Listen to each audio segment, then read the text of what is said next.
completely agree. All right, it's 4:05. Let's get started. Welcome, everybody. This is the second installment, hey, Cranston, of XP Weekly. We are the two creators of Experience Points. I am Timothy J. Meyer, and with me is my lovely co-host, Kate L. Inge. Kate L. Inge. I don't think you usually go with your middle initial, but whereas I have to. I felt inferior. No, it's fine. But we are here to watch some episodes of the show Experience Points. We're going to do some commentary. We're the two people that made it. If you don't know what Experience Points is, why, let me enlighten you. It is a 12-part D&D web series that we made that was released last year. And I would say it came out to critical acclaim. I think that's fair description of it. Yeah, lots of overseas. Yeah, absolutely. Rewards and stuff. Absolutely. Right now, we're currently in the process of funding for our second season, and we're doing extremely well on our Patreon, actually. You guys have been very, very generous. We are just $2 away from our next goal, which is at $200 a month. We get to hire the very same cinematographer who shot our first season. Yes. So since you guys have stumbled blearily into our chat, you're going to be rewarded with a little bit of creator commentary. We're going to stream 4 of the episodes of the show tonight. We're going to stream episodes 5, 6, 7, and 8. Mm-hmm. And Kate and I are going to give our sort of insights and thoughts about the process of making the show, about Dungeons & Dragons in general, and we're going to answer your questions in the chat. Is there anything else you think we should cover, Kate, before we get started? I don't think so. I think that's pretty exhaustive. Do you want to get that first episode started and we can start talking about it? Sure. Let's do it. Here we go. Strap in, everyone. XP web series episode 5 begins now. The paladin sees the rest. Royale? Two guards. You guys got snake face? Between the two of us. Then I'll use my extra attack. A lot of Sinologue in this episode. Lots of it. Oh, yeah. There's that little moment. That's a good one. You should talk about that. So you have a line there where, Greg wants to shoot these 2 guards, and you say 2 arrows, Legolas style, and Kevin has a fantastic reaction that I'm not sure if anyone ever sees, but it makes me so happy every time. So he just freaks out because you compare him to Legolas, and no one bats an eye, whereas he gets reamed for making a character that is not Gandalf. Right.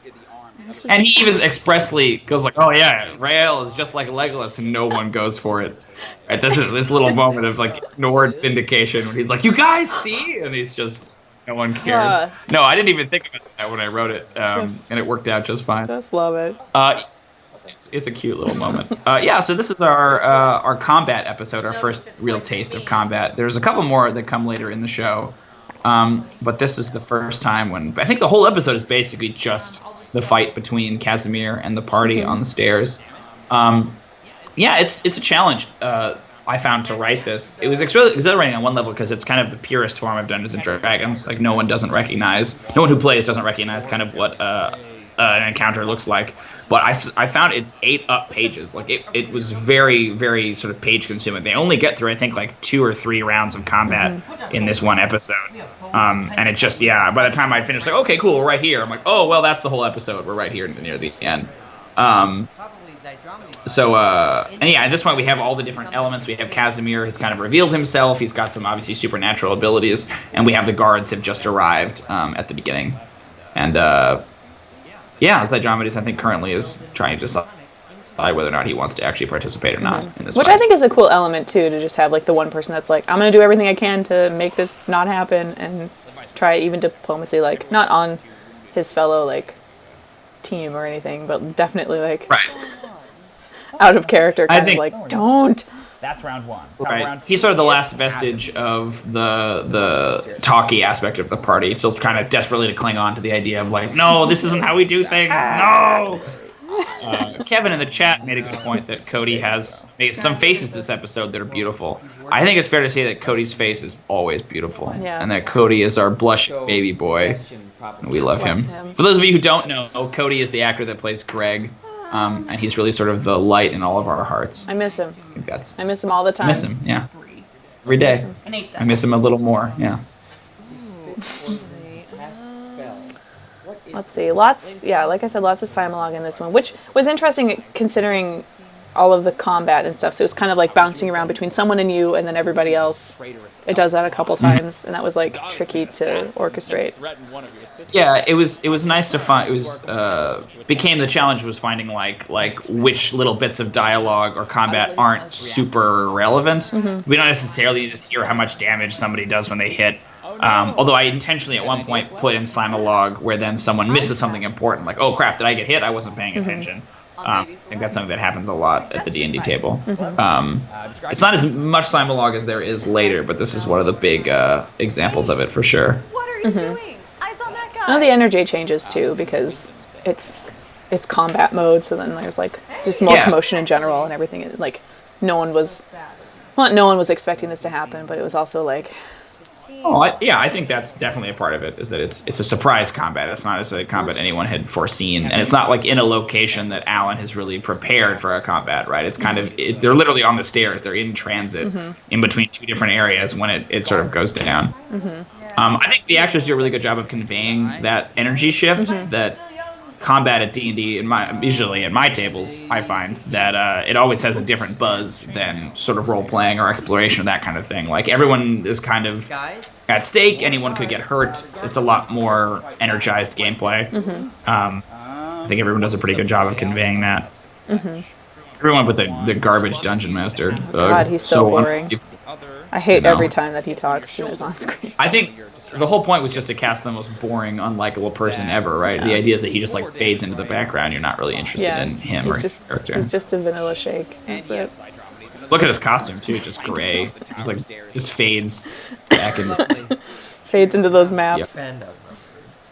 Wait. Next up is.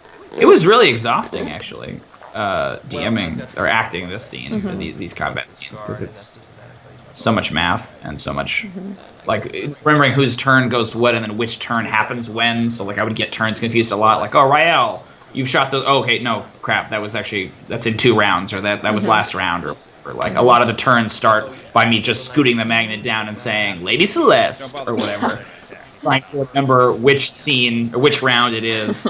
Yeah, it was remarkably difficult. And you had a lot. And especially in later combats too, you have a lot of pieces you are moving around and no one else is really touching. So like the Fine, go nuts. Words. Perfect. So this is the. What is it when it has to be the same every time? Visored helmets. The continuity. Thank you. The continuity was like tricky and got us a couple times, especially in like some of the overheads later. I'm sorry. What? Yeah, Kevin makes a good point in the chat too by pointing out remembering all those damn numbers. Yeah. That there was a lot. You could say has like. How much damage specifically did we take? Since we wanted the math to work out properly, that you should essentially be able to follow. Oh well, every time Rael attacks, he hits for 1d10 plus 4 or whatever. That means the math has to be precise. We're not just making up numbers off the top of our head. Yeah, and it had to make sense every time, for that. And like a lot of us, like I had each episode's math written out in a different part of my character sheet, like my fake character sheet that I used. So like I would know, figure out where I was in the math. So I think a couple of the people did that in their own way, but yeah, there's a lot of math. Yeah, there's little cheat sheets I think all over the place. I was really lucky enough to just be able to have my script back there behind the screen. I didn't use it a whole lot, but it was nice if we did have to reference a specific number here or there. Well, you were half I could just cheat. too when we were rolling and it wasn't your turn. You had it ready in case. I mean, for everybody's sake, basically. For those of you who don't know, scripty is a film term for a script supervisor. Who's the person who's basically in charge of making sure people get their lines right and continuity and where people were standing and that kind of thing. We didn't have a dedicated one on set, so a lot of times that duty fell to me as the scribe, as the wordsmith. Oh! Also, since you wrote it, it was easier for you to remember, I think, some of the things. Yeah, that's true. A little more familiar with After Celeste. That's definitely true. How are we doing at this combat? Zydromedes is about to attack for the first time, so... Oh, sure. Yeah, I'm seeing the spell cast happening. Just casts Grease. And that's another one of my favorite moments that Alan has when he just looks up and he, we had talked about this one, about you just being like, again? So, literally everything that Zydromedes does with so much vigor, you're just like, God damn it. Right. Again? slip and which I fall think is back really funny. down the stairs. It's a little inside joke to 5th edition players who will know that Grease is largely agreed to be something of an overpowered spell, considering the number of effects that you get out of it in its first level. And so the conceit here is that the Grease appears about once a combat, that he'll whip this guy out and ruin a whole like spread of enemies or something like that, right? Because they all fall prone if they fail their saves, and if they try to stand back up, they have to make the saves again. And it's also flammable, and it's just it's a real nasty surprise. I haven't had to deal with it too much, thankfully, but I've seen it ruin a handful of what would have been very difficult encounters. So that's a little shout out to DMs everywhere who got to deal with that Grease shit. This part here is in rehearsals. I remember like Timothy would do this little like robe lifty maneuver and just like trot up the stairs in rehearsals, especially like the first time that you did that was so funny. Is that where we are? Because I feel like we're at Snake's Head right now, aren't we? Or did He took already his run action out? to flee further up the stairs is what. Got it. Yeah, the little like robe run. Yeah. I wish there was more of that in the first season. I find that like Alan's DM style isn't quite as absurd as mine. I like to put in like really dumb little jokes like that the character trips, the character does that, like to kind of humanize the NPCs. That's one of the few I think that's in the first season here. Yeah, is Casimir, who's supposed to be this conniving evil guy, like, oh crap, my pants are, my robe is too long, and he has to hike them up. Yeah. Plot-wise, I like the reveal of the snake's head. It's a fun little moment when you realize that maybe things are a little more sinister than the players had quite expected. That there's something is rotten in the state of Darzovia, is how I like to describe it. Oh no, this is the part. There you go. Yeah. I thought it was a little later. There we go. Yeah, silly, just silliness. Yeah, there are a lot of like little lines in this one or in some of the other combats that like Kate personally just likes and I think is funny. Like, nope, he's a dude in clothes, or like he's a dude in clothes. I've now used that every once in a while when someone will attack like an NPC that's not really combatant. Oh, I hit him. Yeah, he's a dude in clothes. Wasn't expecting it. Oh, there's that sword. Blech. This line coming up here. He doesn't burst into little tiny snakes or something is a Sonic the Hedgehog reference. Whenever you kill a bad guy, they burst into tiny animals. Well, in this case, I guess, they're not good animals. It turns into snakes. But yeah, there you go, Sonic the Hedgehog fanboys. Enjoy. Speaking of which, the Viceroy's death I guess that necessitates the idea that Mac has played Sonic the Hedgehog, which I buy that. Yeah. Absolutely. Yeah, I think that makes Gamer. sense. Sure. Yeah. The wounded guard will swing at you, Rael. For 4. The other two jump back to their feet. Cody. Oh yeah. Right, and the suggestion that gets thrown around, so there's like the PCs fighting PCs. And this one, there's a handful of spells in here. I keep forgetting. Also, Nadine's like her D6 roll and how that's just like, I like that that's something that she probably does a bunch, in deciding what to do. She's just so chaotic. Yeah. Her little moment of and you can kind of see that it bothers Perkins that she's not playing in character. She's just like letting the dice decide what she should do, and that like it rubs him the wrong way that she doesn't just like stick true to Fletch and what Fletch would do. He asks, and he gets the answer to that too. He's like, "What would Fletch do?" And she goes, "Something random," and you can just tell that it bothers him. Oh, here we are. Yeah, this is the for D&D fans, this is a Yuan-Ti abomination that they're about to encounter. Not that we name it as such, of course, but still also a little flicker of Alan's purple prose coming out. Like you can tell he's reveling in this a little too ornate description of the monster. He's been waiting. Yeah, and waiting and waiting. Finally, like screw it, I'm bringing out the big. Here we guns. go. Celeste, what'd you get? Right. And the fear effect. Oh, this is my favorite line delivery of yours. Yeah. I just like swearing at you. You are filled with And I just like the slow burn on it too, that you're looking down and you slowly look up and I can just see the frustration. The true frustration of like a fighter character who just wants to hit people and has not been allowed to hit people. Not anyone that they want to hit. I can't. I also I really like when we would rehearse or just shoot singles of like Zydromedes or Cody or any of us just like screaming on all the single shots that we had. It was so funny because no one wanted to scream too loud because they were alone. So like if everyone else is silent, and it's just like Kevin in particular going, but like super quietly because he forgets that he can make noise, and it was so funny. Those takes are really funny.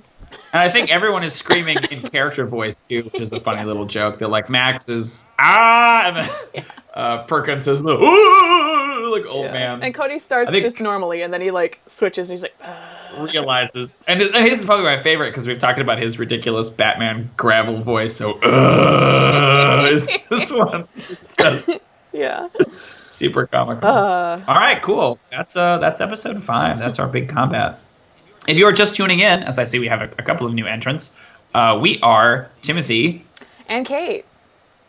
And we are the creators of Experience Points. This is a 12-part D&D web series that we made and that you can watch on YouTube right now. Oh my gosh, let me tell you about it. Right now we're going through the first season, and we are providing some creator commentary on what it was like to make these first 12 episodes.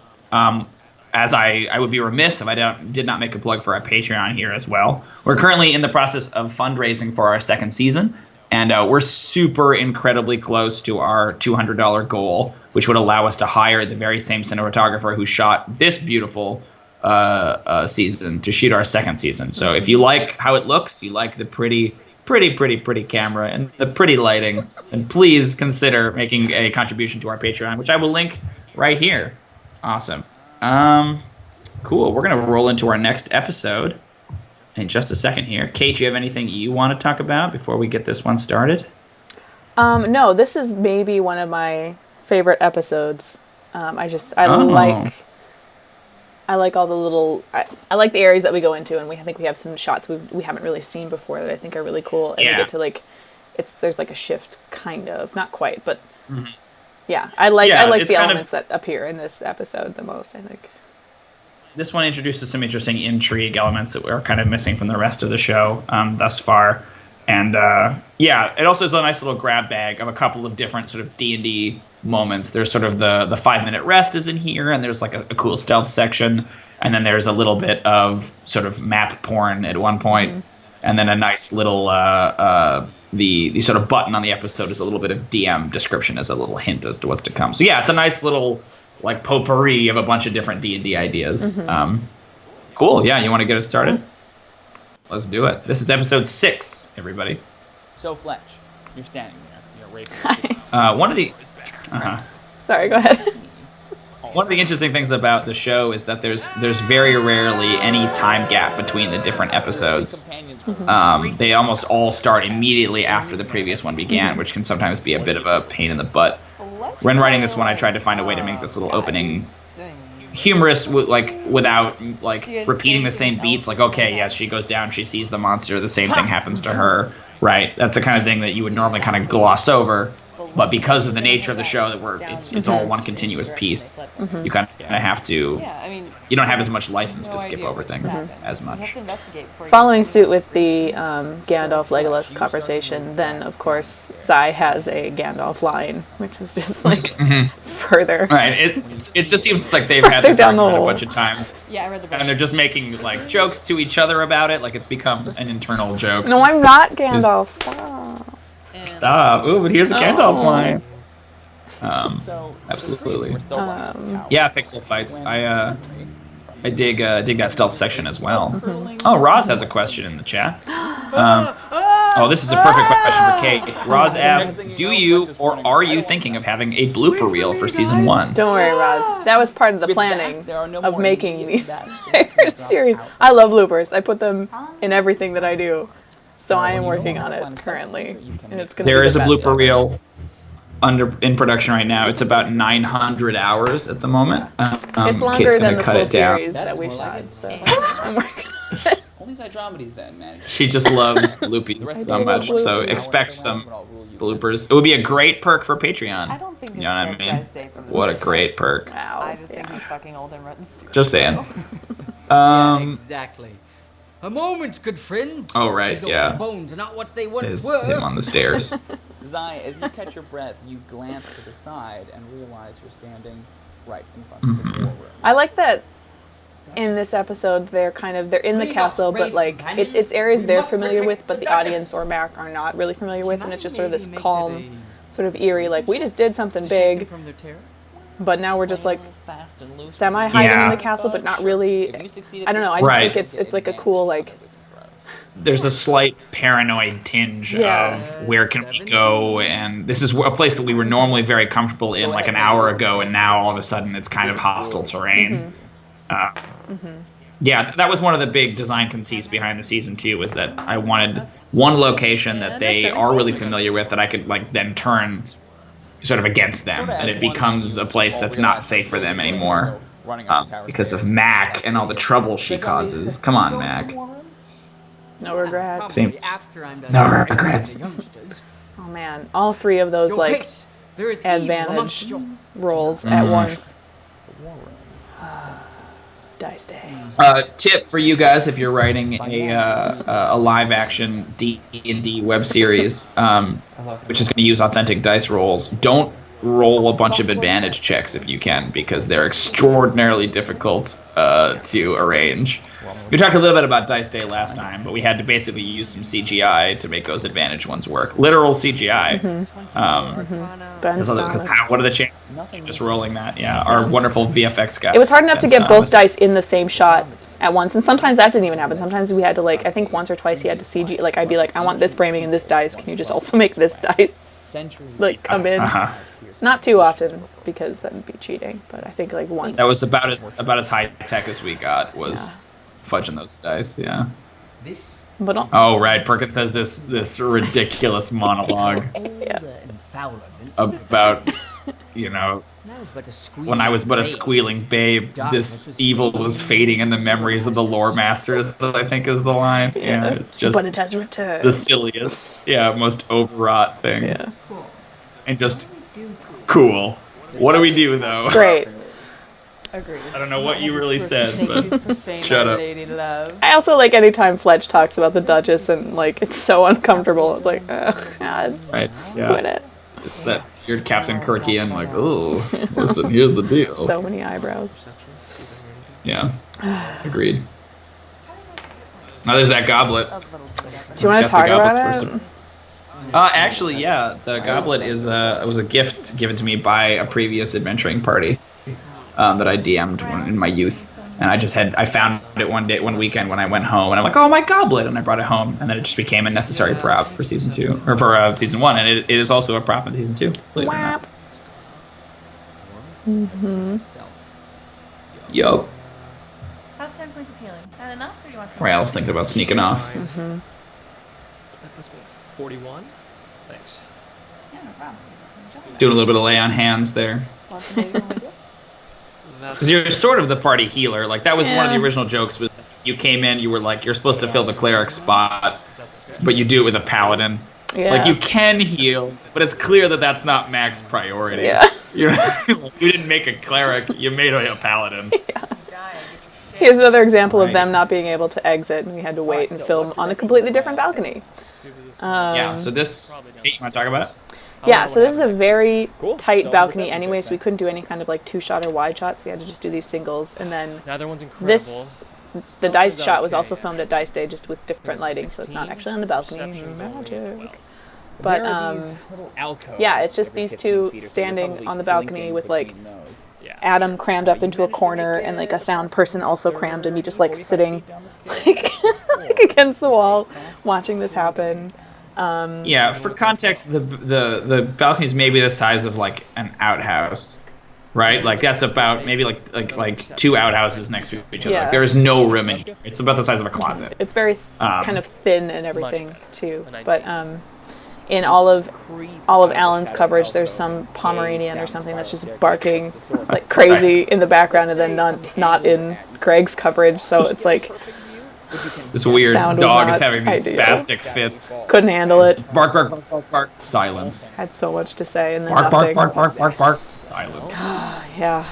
Can I tell whether it has any legs? But I think it looks really cool. We were really lucky with those lights that the place we went to film at, she just had these lights wrapped around her balcony. I think it adds this very atmospheric, like you really do feel like you're kind of on a stealth mission vibe with deep shadows and stuff. The boots sink deeper and deeper down the Yeah, and I think all the things that Greg is discovering in this scene is like really cool too, and I like how Cody What do you want to do? acts the scene. He seems more reserved and quieter and everything at the table, but then out here, he's just like a little more animate, which I think is kind of nice.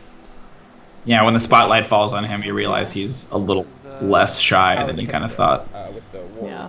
And you get the feeling this is not the first time they've done this. I mean, they expressly state that, but like this is kind of a mode that they can get back into, right? Not sure. Human architecture makes no sense to you. Rael is also, as you'll see in a little bit, sort of written to be the like not the slayer in the sense that he enjoys killing, but he's definitely like the murderer in the party. There's a small perverse glee that he gets from just dominating his enemies. Much to Alan's The tower chagrin. stairs wind around another level, and eventually you come upon a door on your right-hand side, the outer wall. There's also a lot of architecture in this one too, where I was like, I hope people know about towers, and I hope people know what a causeway is. Your 21 perception can detect the howling of the wind. So in this one, what? Sorry, there was just a good question from the chat. Maybe you finish what you're going to say. I want to address Pixel Fight's question because it's a good one. Sure. When you bring your binder out on the balcony for this one, every time that Alan has his binder in hand, there's this part of Kate that I'm just like, I hope people aren't looking at it to just be like, oh, he's just reading his lines. But it always makes me nervous anytime anyone holds a book or a piece of paper that they're going to be like, you're just reading your lines. So I just needed to say that somewhere. Of course, no. There is one scene later in episode 8, which we'll get to today, that I actually am reading my lines, but it is character motivated. Real quick, so Pixel Fights said, something I noticed that I appreciated was the attention paid to the character sheets. Is each character sheet written in the actor's handwriting? Yes, actually, for the most part. We may have had to do a little bit of patching here and there, but we specifically asked the actors to sit down and write out their different abilities. There are a handful of cute little Easter eggs in there, actually. Little like scribbles they did. Zydromedes, for example, wrote Kevin wrote Zydromedes' character name in calligraphy with like a purple ink, which is pretty cool. A few little things like that. Nadine hearts all of her eyes, which I thought was it's just the most Nadine thing of all time. I think we also maybe we didn't actually do this, but I remember having the idea of giving her like 3 or 4 different pens and pencils to do it in, so that way it was very piecemeal. She did it at different times. Yeah. No, good catch, Pixel Fights. Yeah, we intentionally wanted to, because we knew we were going to be rolling on them all the time. We couldn't just have them be blank or generic or computer printed. Like they specifically had to look like they were individually written. I like this part of Cody's, where he's just the idea that he like switches like, can I shoot him? Like, he's expressly been told like, you really shouldn't do this. This is not a great plan, and there's no strategic reason to do it except to do it and be cool. and he seems to never miss anyway. So another hit. He wildly succeeds. Yeah. And it's how annoyed Alan is. But he brought the book out there because you knew that possibly this would come up. So like that, you've had it ready. And the brutal amount of damage he deals this like CR 1/8 guard, right? Like he kills him twice over and then with 3 hit points remaining. Yeah, it's pretty bad. There's a wet sound and the guard tips forward, falls off the tower, hits the description of him falling off. The bridge, and disappears into the mists. And he's just Cody's so pleased with himself too. Like, against the DM's warning, it's like, I handled it perfectly. No one heard me? Of course they didn't. What could have gone wrong? Nothing. Because I am Cody. He's Rael. Beautiful. You managed to make it back to the war room unobserved, as far as you know. Cody had a habit of after almost every single take, whenever we'd yell cut, he would turn to the camera and go, bum, bum, bum. Bum, bum. Which you'll see in the blooper reel. The bloops. Here we go. All right. Talk to us about it. Yeah. So I drew this map over the course of a couple of weeks. It's tricky because it wasn't on graph paper. Like we wanted like a big piece of like different color. We didn't necessarily, you couldn't get a huge sheet of graph paper like that. So it ended up being on basically like packing paper. It is about as well thought out as I could make it. I realize there's no second floor in that map. Like it purports the idea that the castle is just a single floor, which it certainly isn't. There is, but I still have it. There is also the section towers though have different- for like the dungeon that is clearly ripped off or whatever in Yeah, the corner. so the catacombs in the corner, you can't really see it, but it does say catacombs, and you see like a little bit of it under one of the towers, and then it's been like dramatically ripped. Oh yes, the Banshee. Oh, the Banshee. That's definitely my favorite flashback. Yeah. I mean, I love the jar, but I think the Banshee is beautiful in its wordlessness. Just yeah. Crumbling. Oh yeah, and then the big dramatic monologue. This is a good little like minute here. We've got the map and the Banshee, and then like the slow push in. Kate, do you want to talk about shooting this push? So because Adam didn't have any crew people on set that day, it was he and I doing this push where he was zooming and I was in charge of racking focus. So like sometimes it's not entirely perfect. We had to do it a couple times. And we did one where it was just static too, but like eventually we got it. But I remember we'd get halfway through and Adam would be like, nope. So like Timothy would be in the middle of like this cool part. It would be like, nope. To fail purposes before Just get deflated. Just hate it and like reset and be like, so you're standing. We got it, buddy. We can do it. Yeah, the four of you stand on the causeway. The cold autumn mist. Nope. Okay. Yeah, great. I like that episode. You're right. It might not be my favorite, but it's definitely up there. That's a really good one. Yeah. We're so good at this show, Man, Kate. We're so good. Let's just quit. Agreed. Wait. If you guys are just joining us, we are Team XP. I'm Timothy. And I'm Kate. And we are the creators of Experience Points, which is a 12-part D&D themed web series you could be watching on YouTube right now, except don't because you're watching this. And we are here right now watching some of our previous episodes and providing creator commentary. We're currently in the process of fundraising for Season 2, so if you like what you're watching right now and you want to help us out, you can head on over, take your pretty little face and your pretty little credit card or PayPal account, whatever, over to Patreon, where we're currently fundraising for our second season. Check it out. You guys have heard me talk about this a bunch already, but we're only $2 away from our next goal, which is getting our wonderful cinematographer to shoot our second season. And He's how so beautiful pretty, would guys. that? He's so pretty. We gotta. He's get him really back. pretty. Absolutely. I mean, look at that beautiful push-in that we had. That was just such... If we don't have him, what will we do? It'll be all shot on our phones, and it will look very The bad. crew will just be gummy bears. It'll be so stupid. Gummy bear crew. Like, why even do that? There's no I crew just really at that want gummy point. bears right now. All right, so we are halfway through. We just finished episode 6. We're going to watch 2 more episodes, each of them about 15 minutes. That's episode 7 and episode 8. Kate, anything you want to say to pregame episode 7? No, but we are going to shamelessly plug a vendor when we get to episode 7. Ooh, so yeah. get excited about Get excited about that. In addition to shamelessly plugging, today's episode is brought to you by a half-full scale bottle of Refreshy, which is a store brand cream soda that I'm currently drinking. Now in blue. Kate, who is bringing your half of this conversation to today I am sponsored by Starbucks. A lesser known, I know, but we got to give every mom and pop some love. Yellow Mom and Pop microbrew coffee house. Ridiculous. All right, yeah. So we're gonna talk a little bit about episode 7. This is the infamous riddle episode of the first season, which we can get into the details of in a little bit. But I think if you're ready to go, Kate, let's get this train rolling. It's going. It's rolling. Awesome. Here we go. We're off. Thanks for watching, everybody. Let's do it. All right, so let's talk about the minis right off the bat. Unfortunately, there's not a lot of great photography right now of them. We'll see it in a little better focus later. But we have 4 custom minis that were made. Well, 3 custom minis right now.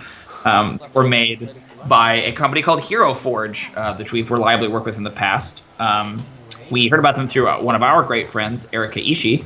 And they make custom 3D printed minis up to your incredibly detailed specifications. Yes. So we had a good time designing the characters.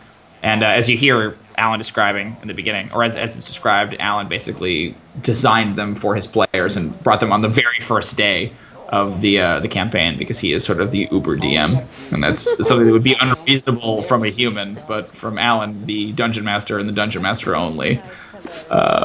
it seemed reasonable. But they're very great. They're a great company. Check them out. We highly recommend their products, and we are not being paid to say that by any means. Although they have could pay cool us to names. say that if they wanted to, but we'll say it anyway. If you're listening, if you're one of the 8 watching right now, Hero Forge, let us know.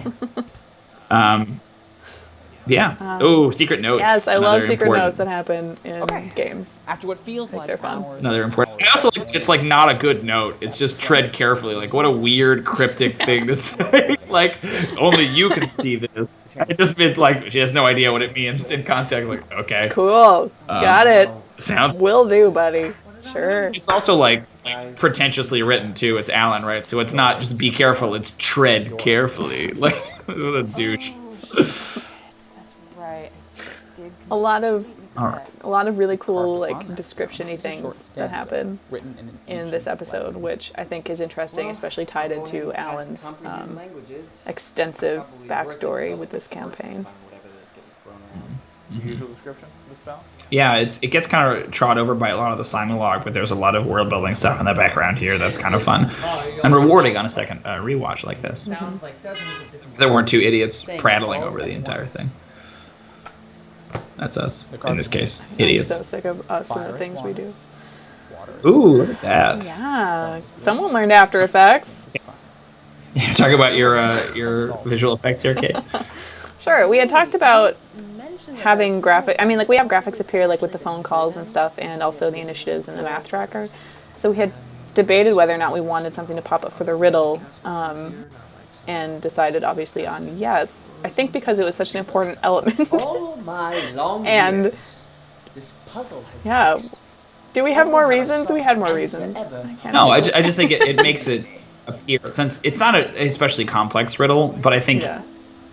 we felt like that was one step too far to have no visual representation of it, to like have the riddle be entirely in the player's in the audience's mind. We thought like at least putting it out there Yeah. would give some suggestion that you might be able to conceptualize the riddle a little better than if it's just described to you. And all of the suggestions that come, I think it's just like it's a little funnier, more funny to see Funny. all their little options pop up.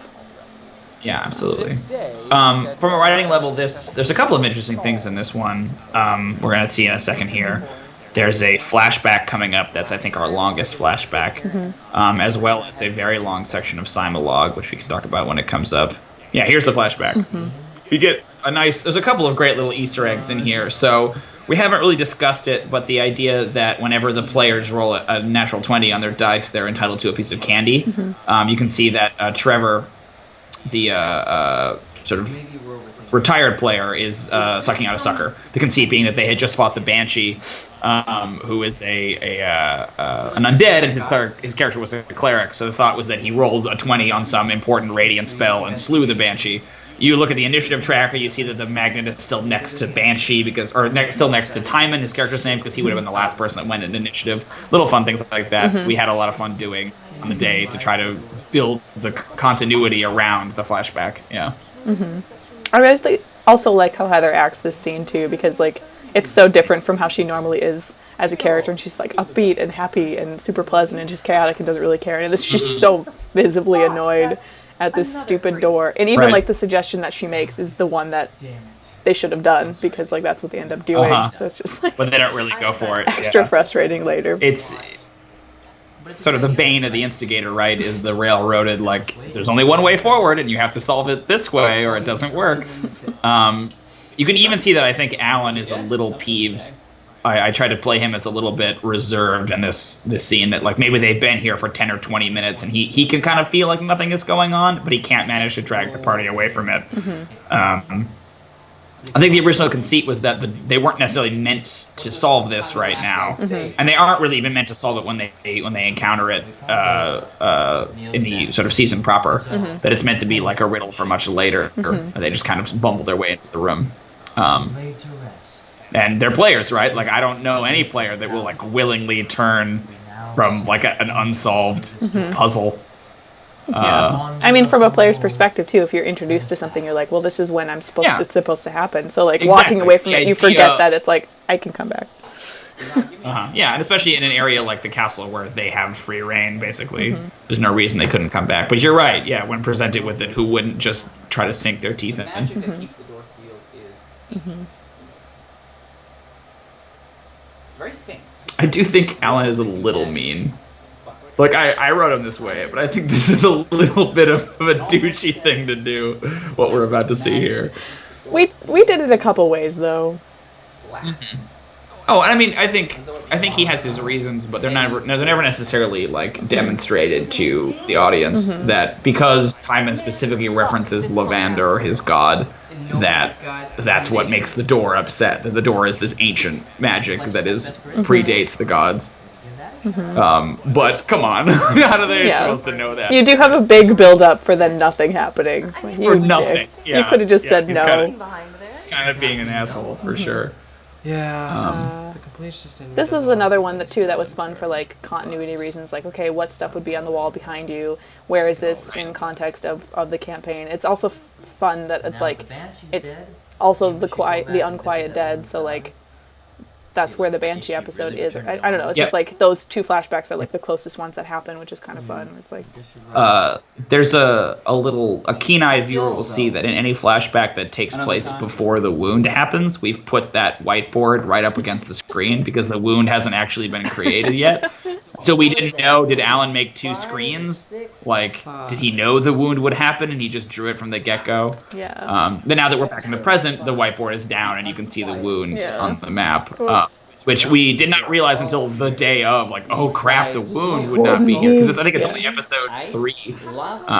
Yeah. The specific one. Yeah. Yeah. To hear some of the guests on the riddle. The riddle was interesting to write because I wrote the entire season before I had finished the riddle. So if you read this episode in its first draft, it was like, the carving reads, and then in big brackets and all caps, riddle, riddle, riddle, riddle. And then, like, they were all sitting there and they would say, like, I mean, is it yes? Or, I mean, I guess we've tried guess. The placeholder. Because I didn't know what it was. And I didn't want to sit there and, like, wait until I had written the riddle. And then, it was the last thing I think I wrote for this show, actually, was coming back. I'm like, I have to write this stupid riddle now because we're going to shoot it in a month and I can't have no riddle here. Yeah, half of our rehearsals were with no riddle. Can Like, Celeste make okay. some kind of check to see if It was she pretty bad. knows? But I sat down with my lovely fiance and I'm like, I have to figure this out. And she was like, okay, let's take it very calmly. I'm not particularly. But yeah, we wanted something very primal, something very elemental, but not something that the audience could solve just by hearing it, right? That's what always bothers me about riddles sometimes in media like this, is that it's like, oh, that's super obvious, right? A lot of the Bilbo riddles are just part of the cultural milieu at this point. We wanted it to be something that was specifically in-world, that you wouldn't get if you hadn't played in the campaign and didn't make a bunch of history checks to get clues about. I mean, you're fully healed. Not to continue to babble, but this is also the big long Simulog section here. So this is our longest, it's not unbroken, but this is our longest stretch of Simulog in the show, where basically Mac, who already knows the answer because she's solved it on the wiki, is trying to goad the other players into finding the right clues they need to answer it. So it's a very, very tight rope for her to walk. And because she's next to Greg too, and he knows that she knows, so like they're kind of collaborating, and Alan is like right on the border of like, okay, but stop, right? Like he's very close to intervening, but he like just manages to sort of skirt by. There's also, I think, a really interesting performance-wise and, you know, dialogue-wise, because it's so authentic. No, I think there's a cool little conversation between Perkins and Nadine about what is meta, what's not meta, and what's player knowledge and what's character knowledge. That, unfortunately, I think kind of gets trampled by the plot. But if on a second rewatch is a great time to check in. Yeah, for editing reasons, it was like tricky because their take was so good, and I didn't want to break that up at all into single shots. I wanted to keep it kind of as is. So, timing-wise, I had to figure out how to like make Alan and like Greg and Max coverage work, and that got a little tricky at certain parts to figure out. I don't know. So. I'm awesome and the best at editing is what I'm saying, because it was really tricky to figure out. 'Cause our timing was not as solid as theirs. I remember being worried about this episode, even in writing it, that if you would be able to cut this together, because it's just so much not only simulog, but like the timing on it, and if one actor goes faster than they're supposed to or goes slower in performance, there's almost no way to know if it's going to time out properly. We missed it. It was in episode 6, but there's a really great instance of you doing that too when they're looking at the map, where I had written it in such a way that both Perkins and Greg say the causeway at approximately the same time in a very like contrived sitcom move.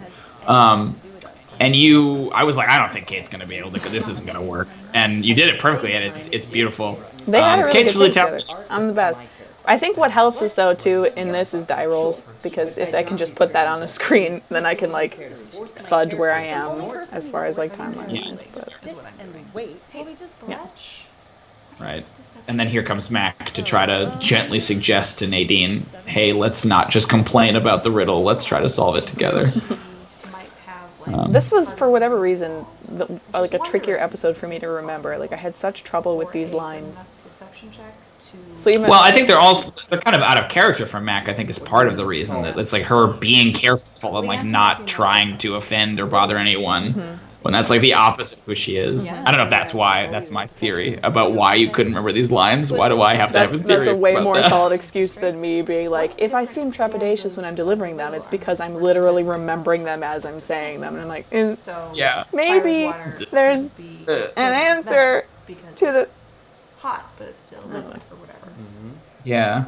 Okay. This is oh yeah, there's also the little reference here too that they don't actually figure the whole thing out, right? You said a brief. There is one other part of the riddle which I know, but I refuse to tell anyone. Water is stone like its coils? I think I've told you, Kate, but I'm not going to tell Chad unless you really convince me with your almost honeyed words. Me or chat? But I'm wondering. Chad, if you can seduce me enough to tell you the full answer of the riddle, I will tell you. But otherwise, it will go with me to my grave. My grave, Chad. And once I kill him, I'll tell you all. Coils.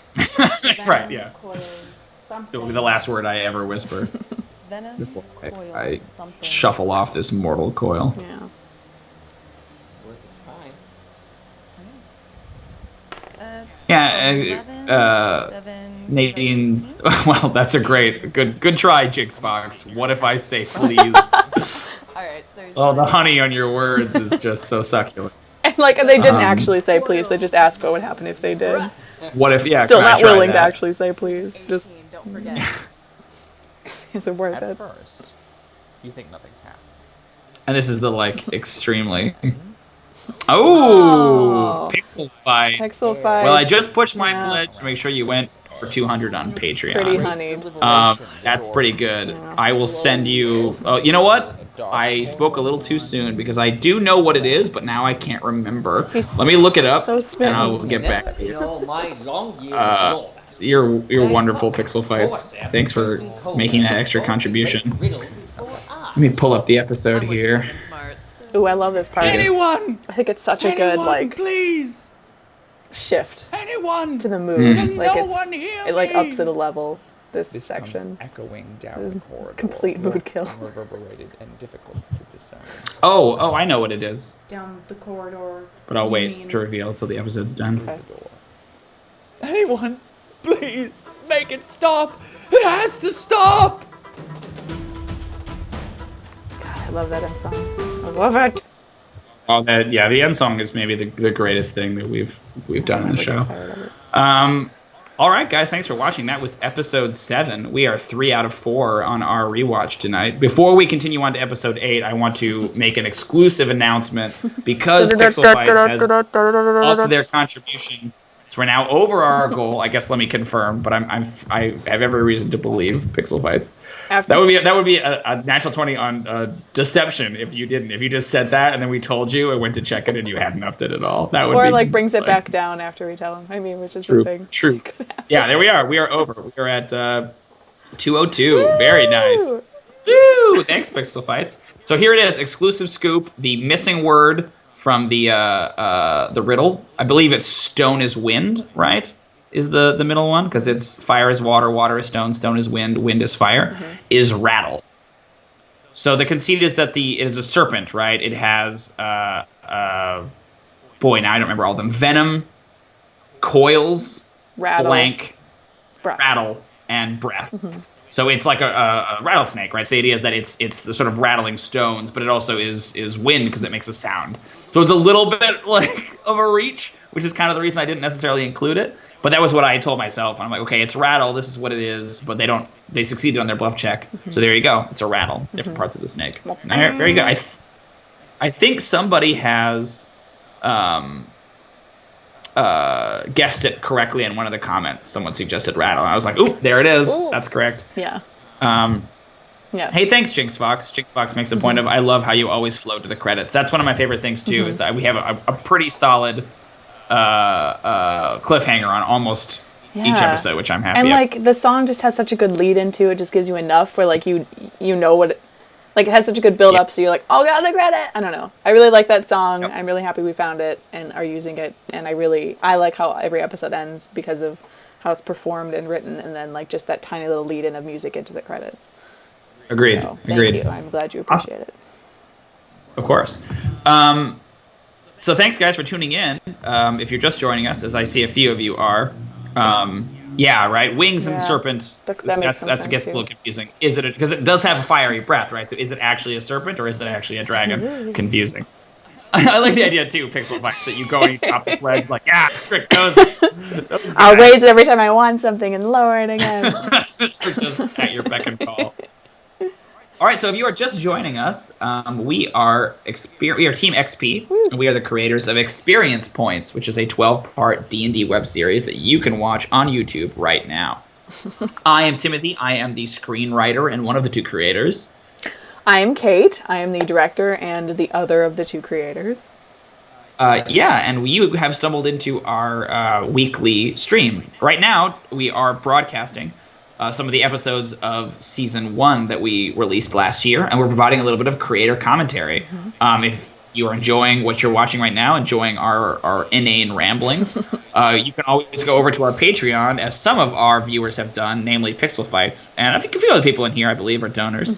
And you can make a small contribution. I would normally talk about how we're so close to our goal right now, but because of one of our generous patrons, Pixel Fights, we are now over our goal of 200.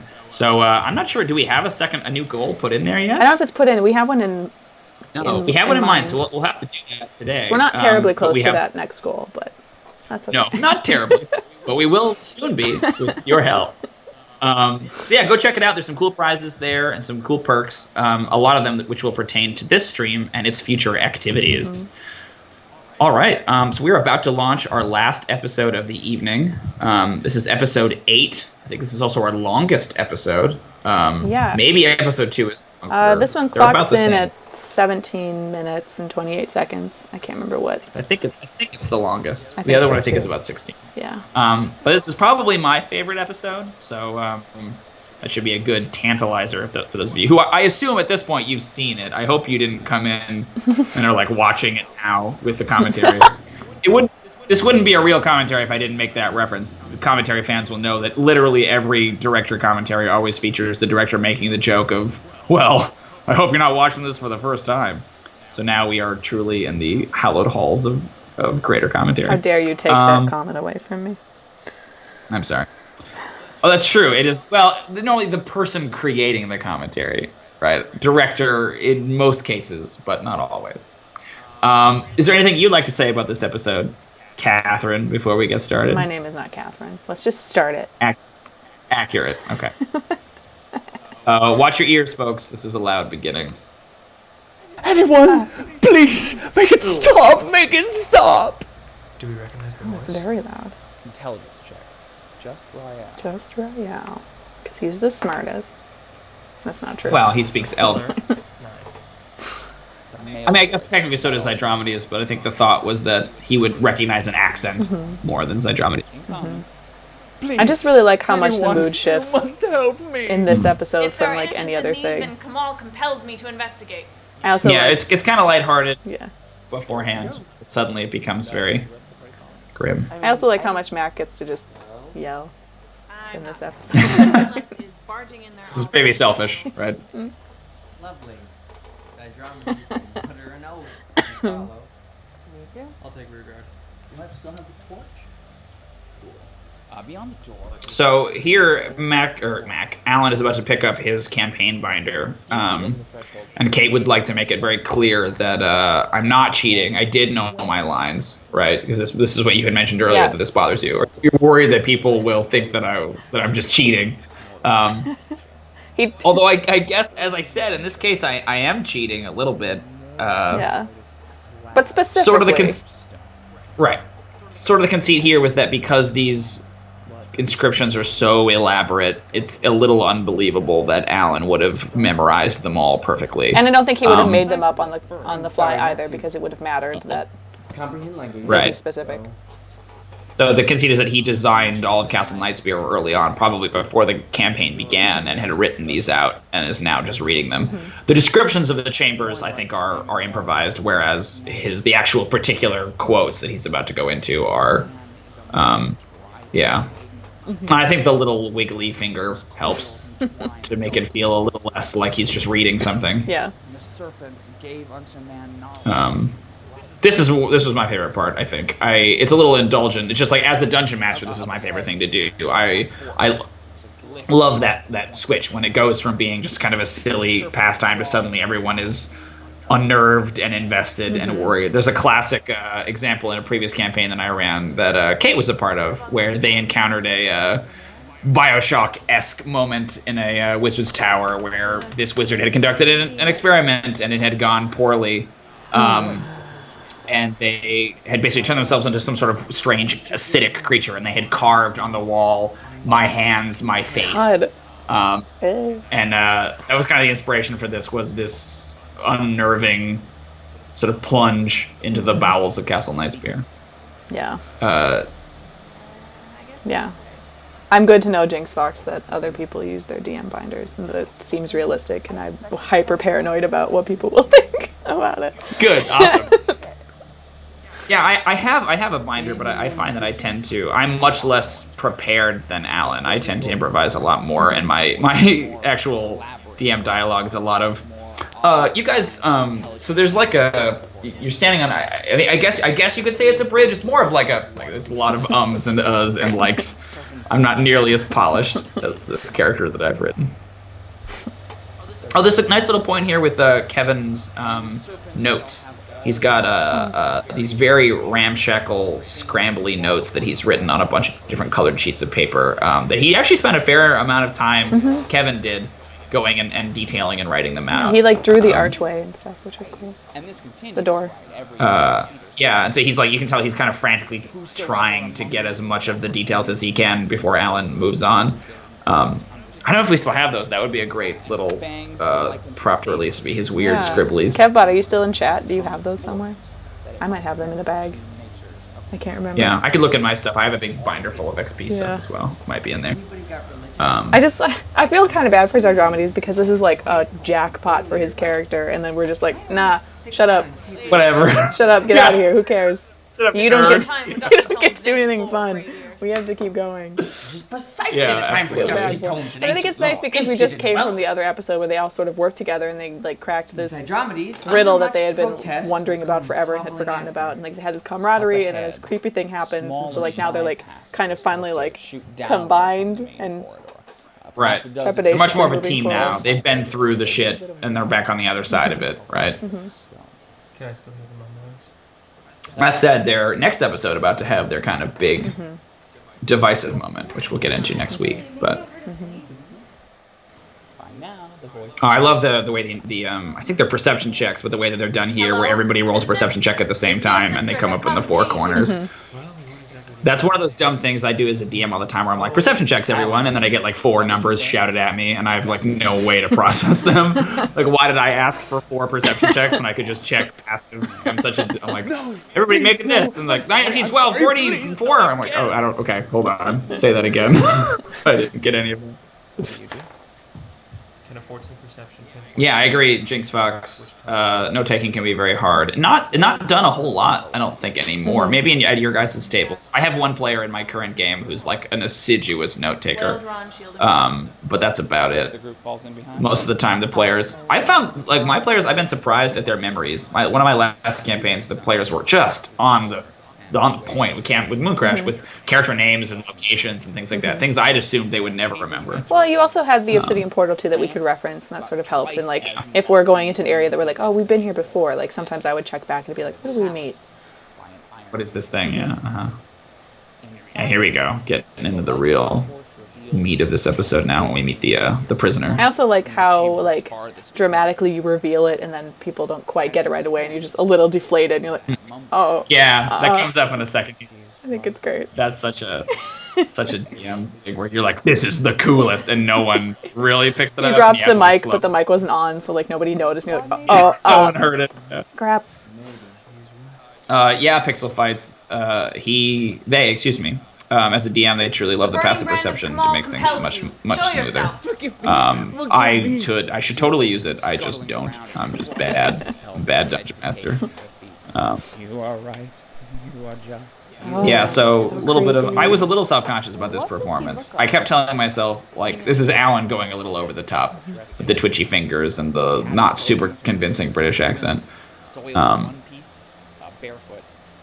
Rael, you noticed that one half of his face.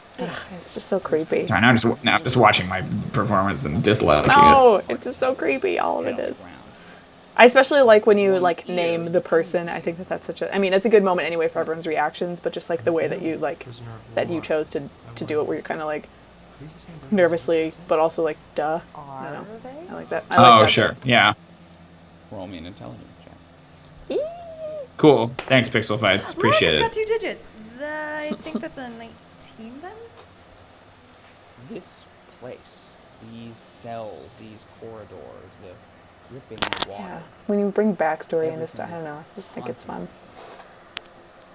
Yeah, that's another good point. That there's some good callbacks to episode. I think it's 3 where we establish the kind of the rules of Fletch's eponymous stone hand, and how it works. Now we get to kind of go back and revisit that, where it seemed like kind of a throwaway. I'm always pleased when this kind of thing pays off later.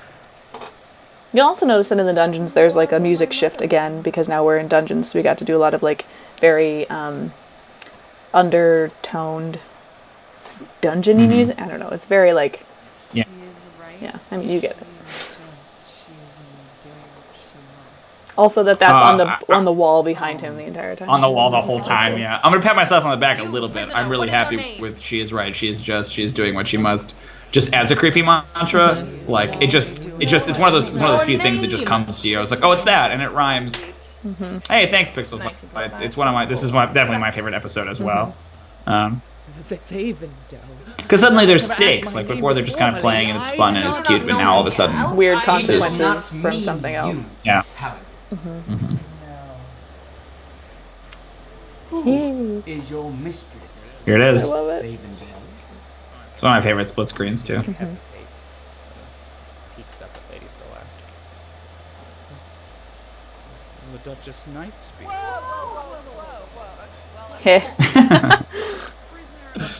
Everybody's vastly different reactions, right? That are all basically the same reaction, but they all internalize it differently. And just Alan just watching everything. Just Somebody ought to do an insight. I really like Mackenzie's whoa, like all the way back.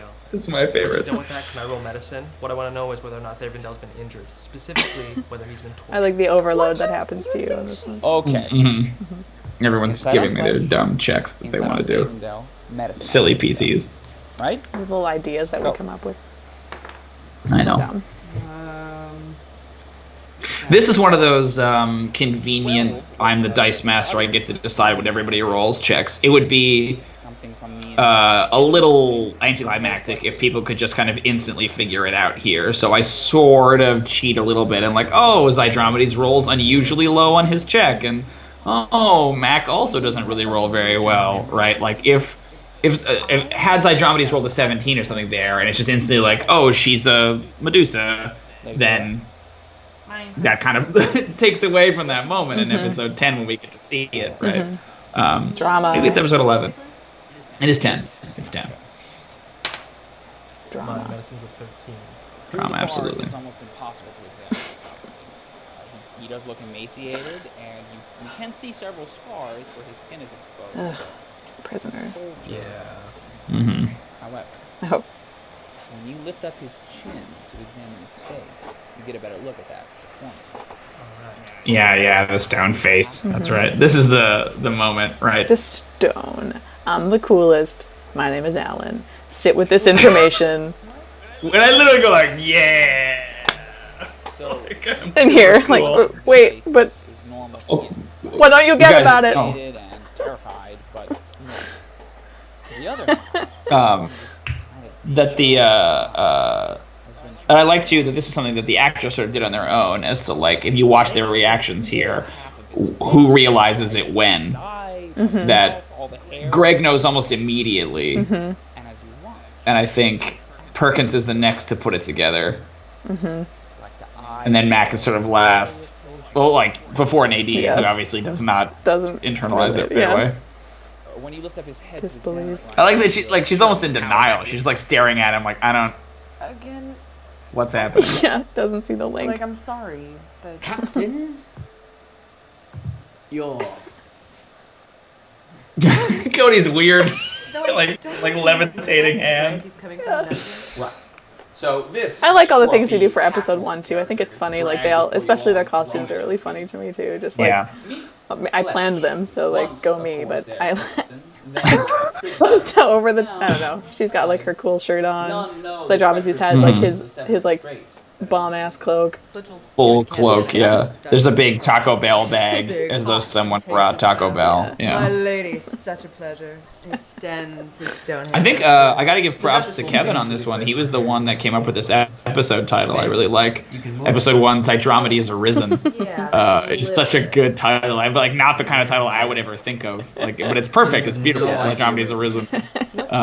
like Nadine. Which I like the idea that like Perkins like lobbied Alan like you gotta call it this. Please. My character is so I cool. guess we'll- And the conceit here, yeah, is that like he's not in the vast majority of the episode. He's like his reveal is like the cliffhanger. So he's just sat here quietly waiting, like I can't wait to be revealed later. It's one of my favorite things that like you Timothy do too, where you have like sarcastic roles all Fletch, the can I get a time. wisdom check to Hmm. research your feelings? Oh yes, this is another one of my favorite jokes. You know it to be true. As you stare at your stone hand, Oh, it's so Little, stupid. I love little it. Empire Strikes Back Love there it. for anybody. you remember a cell almost identical to this one. I think it's like Dark, it shut, story wise it's nice too that all of this happens a faceless just leading woman. into the rest of what the series is, Remember but her gentle it's such a voice, her it just clear furthers the words, switch of their mindset on what they've been doing the last 30 episodes, and now it's just like, okay, Casimir, oh god, So my many backstory, questions oh about god, and the Duchess. code Like, Yeah. it's just, it and builds Uh-huh. nicely Right. in their conflict. and the cargoes of Elvis. It's this little avalanche of consequences. Yeah. You remember you were strong once, resisting her, fighting her questions, refusing to aid your captors and tormentors. Oh yeah, you recall, right? Yeah, this monologue. This is a tough one to remember, actually. Remember the unspeakable agony of your Like performing it, living it was hard to flesh. remember, or you just To remember. Yeah, Performing, yeah, but It's a lot. this was one of the ones I struggled with the most. Episode 2 was really difficult for me as well, but this 8 had a lot, just DM wise as far as stuff. yeah. Session. Sorry, now I'm just like watching it. I gotta. The very beginning of the campaign. We also get a nice little glimpse of that table. We don't get to talk about the table very much Oh, yeah. here, but if you notice, I'm sorry. Kate, you can talk about it. You're the one who did the table. Yeah, so our production designer Mary crafted the table, and then She's when the it one was, who- Looks like. we wanted it to be bigger, but like a different shape, so that it wasn't just like. Long-held knowledge Stylistically, is I wanted everyone to kind of have their own sides, so that when we had angles on More people, than it that, wasn't though, just right? like, it was just more She's obviously interesting. got some sort of, like, So magic when it was all set, interpretation? Timothy at took her like what, like a day and a disposal, half, that 2 much is days clear. to just draw Yeah. like ruins along the Our edge of it, contact. and then like Is the this map something I would have of the sensed about continent. Duchess? Like, is So yeah, you this can see the thing- world map behind Alan there. Yeah. Interesting. For Kairosha is the world, but then you can also see that it's been burned into the center of the table as well. Yeah. Yeah. So he spent a really long time drawing So it on the this table, blindsides and that then I drawing. went through and I like wood burned it, Leans and I think against the I wall. lost Yeah. feeling in my middle finger Have power, something for Festering A few months. Duchess because it Really? and- It was that yeah, long? and like there's still bits that I think will never come back just because it spent so long like wood burning it in and smelling Oh all my of the gosh. horrible paint fumes. But it looks really cool. I have it in my living room and I'm excited about it. But, yeah, we don't see it very much. It was like this huge prop thing that we play on. And it wasn't actually a Yeah. completed table. Like it doesn't have legs. It's just sitting on a different tabletop. I'm gonna say That's right. It is sitting on. It was actually pretty precarious. So there's not a lot of like hitting the table or leaning Yeah. on the table because it would have just completely toppled. We never got finished in time. So I mean, it looks great, but it just Yeah. we were like, don't push Don't on the lean on it. table. Oh my god. Yeah. How you doing?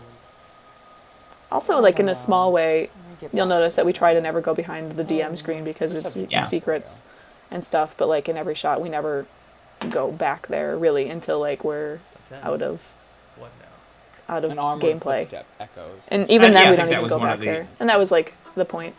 Someone's coming. Very early, that was one of your original ideas. Was that it's all from the player's perspective. It's never from the perspective of the The DM, character. who's just in Yeah, gray the and DM. blends into the background. And is boring. All right, guys, that's it. That's episode 8. Oh no, Flock of Seagulls just arrived. Hello. Hey, Flock of Seagulls. Sorry. We are just wrapping up. That was episode 8. Thanks for coming and watching today. We have another one. What is it? Next week? Yes. Yep. Next Yep. Sunday, 4 p.m. Same time, PST.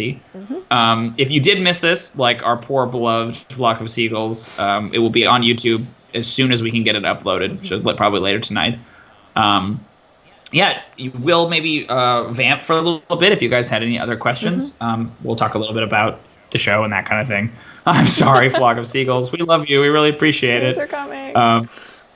Thanks for coming. Yeah, in future when we start running our campaign at this time, it will presumably be much longer. But this is the situation we have here. We're only watching 4 episodes, so it only takes us about an hour and a half, a little bit less. So expect that sort of the next thing next week as well. Cool. Kate, did you have any other thoughts on episode 8 or episodes 5 through 8 or experience points in general or your life or anything? I think experience points is pretty decent. I'm excited for season 2. Yeah. I really like episode 6 a bunch. I like all the different things. I just like the mood shift that happens here now too, and all the things they get to discover. I'm excited to talk about the next grouping of episodes because of all of the other things Yeah. that happen, and especially like kind of the fight episode, mainly like 9, because I think as a player too, I've definitely been a part of those types of things, and I don't know, that one. Yeah, was we're fun getting for into the me. fun stuff now. Yeah, Yeah. for sure. Of course, yeah. Thanks, Jinx Fox. Thanks to everybody who came out. Thanks to Yeah. Pixel Fights for your extra contribution. Thanks to Flock of Seagulls for showing up. Thanks to Kev and Raz and Cranston and everybody who came out to the chat. We really appreciate your guys' passion and dedication to our silly little show. We're not the biggest out there, but we try hard, and we really hope that it's rewarding for you guys as We well. like what we're doing, and we like the people. My favorite episodes, as I said about 900 times, is probably 8. I think it's for a lot of the same reasons you pointed out, that it's definitely the turn, and it's the moment when it gets to be a little more serious. What do you guys think? What was your favorite episode of the ones we watched tonight? Who's your favorite character? Talk to us on Twitter. Talk to us here. Talk to us wherever you Talk can to us find about us. your life. Talk to The us. things I like. Talk to us. Oh my goodness. So if you guys haven't noticed, yeah, Flock of Seagulls, of course, right? If you guys didn't know, did I not spell it right? I thought I spelled it right. Oh boy. Oh no. Oh boy. Let me try How that again. embarrassing. There we go. So if you guys didn't know, as I'm sure you all did, and several of you are backers, we are running a Patreon to fund our second season of Experience Points. So if you have not yet already made a very generous contribution, as I know several of you have, head on over to the Patreon. Got some awesome perks. Some of them pertain to this very stream, this very channel. There'll be some very cool things for those of you who have decided to back us at the Paragon tier. Some cool stuff. Don't forget, if you are a backer, at any point during the week, you can pester me with questions about Dungeons and Dragons, or really kind of anything, and I am legally contracted to answer them. I'm forced Yeah, to. it doesn't have to be about D&D. Get crazy. It should be. I would prefer that, but if you do have some crazy questions about your life or dating or whatever you want to know, I can give you the Dungeon Master's perspective on that stuff. It's a bit meta, but Yeah, whatever. thanks so much for coming out, and hopefully we'll see you guys next week. Yeah. We need like a cool outro music to play so that we can have like credits We and do. the camera to zoom out. As, and then as though like we didn't already have the greatest outro music of all time, which is the main theme. We just got to get it queued up. Yeah. If only You know what I someone mean? could get on Next top week. of that and make that happen. Yeah. It's a bummer. Thank you for your contribution, Flock of Seagulls. We really appreciate it. Thank you for all of your contributions. I agree. Pixel Fights Episode 8 is an amazing turning point. Cool. Kate, you got anything else? Any other professions of love for the audience? Nah, we will be here next week. Next week, yeah. And then I think we're taking a break for a week, but then we are launching our campaign. Woo! I don't know why it was a ghost. It was a ghost that was really excited. Like, woo! I love X1 Play! All right, guys. Thanks for tuning in. We'll see you all next time. Yes, I did it. These are credits.